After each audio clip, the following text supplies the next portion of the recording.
So you guys know that I love to drive and I like cars and stuff. And if you happen to listen to me on a daily basis, as soon as I put out some videos, at some point, you will have caught me talking about pilotless planes and how I disagree with that. And I'm sure that I have commented on driverless cars and my opinion on it and how I totally have never been into such a thing. I don't know if you guys heard, but in case you haven't, we had an article come out about how someone got killed because a Tesla, it was on autopilot, and then the occupants of another car, it was like two of them. I think this happened in California. Anyway, they ended up dying, and now they were questioning whether you can actually charge the owner of the Tesla for manslaughter when the car killed this person while driving on autopilot. And the more that I thought about it, it's one of those questions that fascinate me. I want to say that I still have not made up my mind on how I feel about this. So I'll express my thoughts and you guys let me know, A, how you actually think I opine overall. Give me my own definition, and I want to see what you guys have to say. But basically, my thoughts are, well, if you are a licensed driver, you are responsible as the owner and occupant in command to make sure that you're still aware of your surroundings, you're monitoring stuff, and if you have to intervene, then intervene. The reason I say that is because, pilots, at some point, something happens, an emergency happens, something unexpected happens that you cannot possibly program the autopilot to respond to. So that's why you're still going to inhabit this aircraft so that you can still input stuff. That's why you have to have your pilot's license to be able to fly planes, even though planes have autopilot. So by that same token, you are not going to be able to just buy a car that can drive itself and be allowed to get on it without a driver license, right? So if you need to still be aware of traffic laws and stuff, then it is ultimately your responsibility that this tool of a car driving itself to facilitate your life or reduce your workload, which, let's face it, driving a car is not hard. Driving a car is not demanding in any way. It's not like it's physically demanding. It's not like it just isn't a tough thing to do for you to justify running the autopilot. So that's why I'm having a hard time being like, nah, it's not the driver's fault, because especially with a technology that's so relatively new, at least for me as a driver, I never really was raised with the feeling that one day cars would drive themselves, and I've never thought that cars would be flying either. It's just too much going on in the skies that even though the skies look calm, a lot can go wrong. And these days we also have them little drones flying by, so whatever. That was my first impression. Now my second impression as to what makes me feel like, you know what, I think the driver should be left alone in this instance, is that, at least me personally, what I see people saying online is that we are associating Teslas as the car that can drive itself. Of course, it being electric. Is it electric? Are all Teslas inherently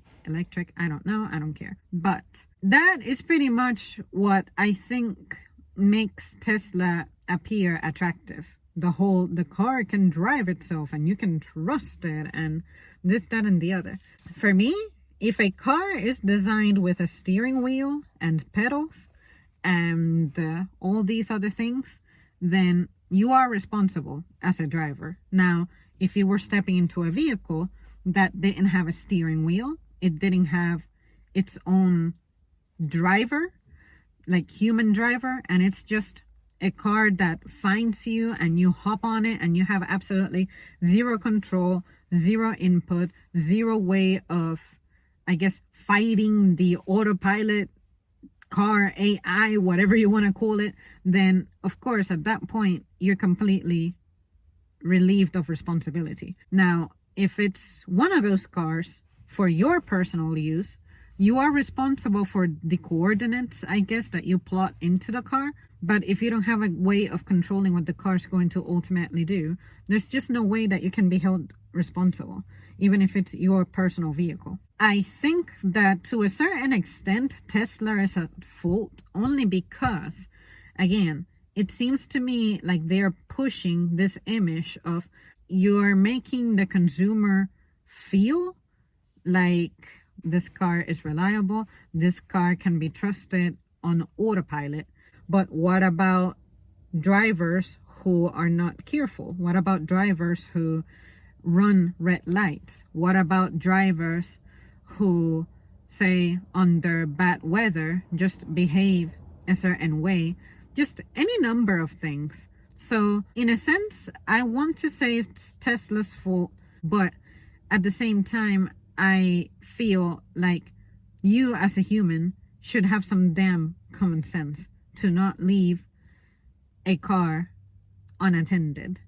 See what I mean? So that's the reason this is tough for me to be like, yeah, if I were a judge, ultimately this is how I would rule this case. I don't know, you guys. I really think that this technology is unnecessary. I don't think it should exist, but I want to give it credit from the perspective of if these things become affordable for the everyday person, maybe people who genuinely have physical limitations that disable them from driving, I think this would be a very good thing. Say, if you're someone who just cannot operate a vehicle entirely on your own and say you need assistance, it would be cool to see a car that's disabled friendly and say it has its own little ramp and you just load yourself into it and the car does everything for you. That would be cool. At the same time, I cannot help but condemn this technology because as long as the human factor is there,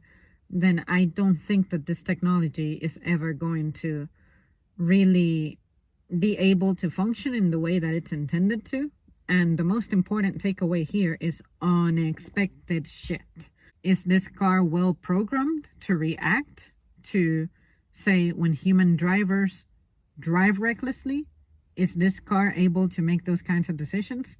So that's what I'm saying, guys. Me, as someone who is a licensed driver, if I had an automatic car, I would still be attentive as if I were still actively driving. But if I'm still going to be attentive because I feel like I have to check behind what the car is doing, why the fuck would I enable the autopilot?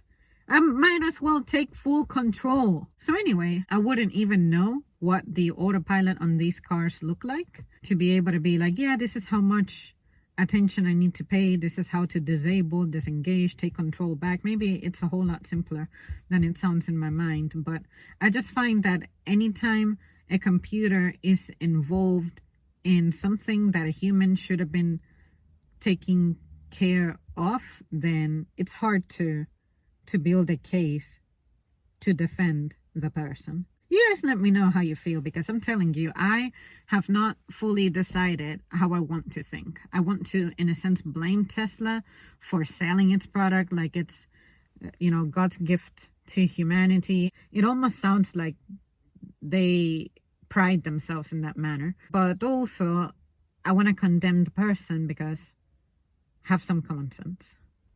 Anyways, you guys, that's it for me. Thank you so much for tuning in, and I will see you soon.